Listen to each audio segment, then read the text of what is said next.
दोस्तों, इंसान का मन बड़ा विचित्र है। जो पास है उसकी कद्र नहीं करता और जो दूर है वही अच्छा लगता है। आज की कहानी है एक गांव के साधारण पति पत्नी की और उनके वफादार कुत्ते की, जिसने एक दिन ऐसा सच बताया जिसे सुनकर पत्नी की आंखें खुल गईं। गांव में रमेश अपनी पत्नी सुनीता और बच्चों के साथ रहता था। रमेश मेहनती किसान था। सुबह से शाम तक खेतों में खटता ताकि घर का चूल्हा जले। लेकिन सुनीता का मन बदलने लगा। उसे लगता रमेश साधारण है, उसमें चमक नहीं है। पड़ोसी शर्मा जी नए कपड़े पहनते, मोटरसाइकिल पर घूमते।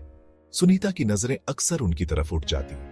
उसके मन में सवाल उठने लगे, क्यों मेरा पति ऐसा नहीं है? कुत्ता, जो इस घर का सबसे वफादार साथी था, सब देख रहा था। दिन ब दिन सुनीता का मन रमेश से खींचता गया और परायों की ओर आकर्षित होता गया। ये वही आकर्षण था जो बाहर की घास को हमेशा हरा दिखाता है।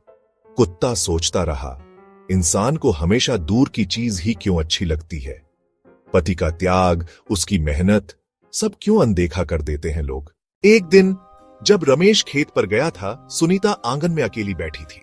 कुत्ता उसके पास आया और अचानक इंसानी आवाज में बोला, मालकिन, क्या आपको पता है कि पराये मर्द क्यों अच्छे लगते हैं?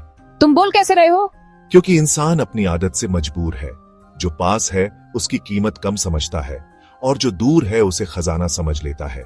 आपको लगता है कि पराया पुरुष अच्छा है क्योंकि आपने अपने पति के त्याग को कभी गहराई से देखा ही नहीं।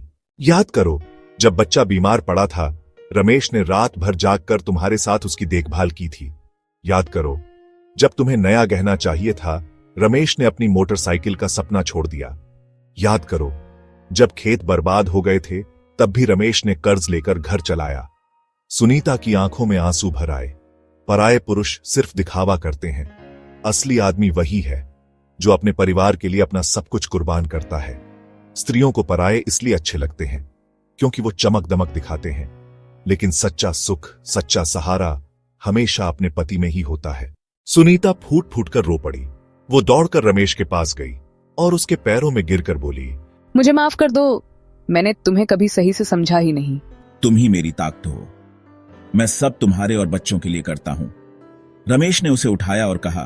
कुत्ता मुस्कुराया और धीरे से कहा, याद रखो, जो पास है उसकी कद्र करो, वरना जब वो दूर चला जाएगा तब पछताने के अलावा कुछ नहीं बचेगा। दोस्तों, इस कहानी से हमें ये सीख मिलती है, रिश्तों की तुलना मत कीजिए।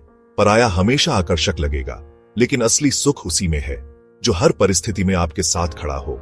पति पत्नी का रिश्ता त्याग, समझ और वफादारी पर टिका है। कभी देर मत कीजिए अपने साथी की कद्र करने में, वरना जिंदगी भर पछताना पड़ सकता है।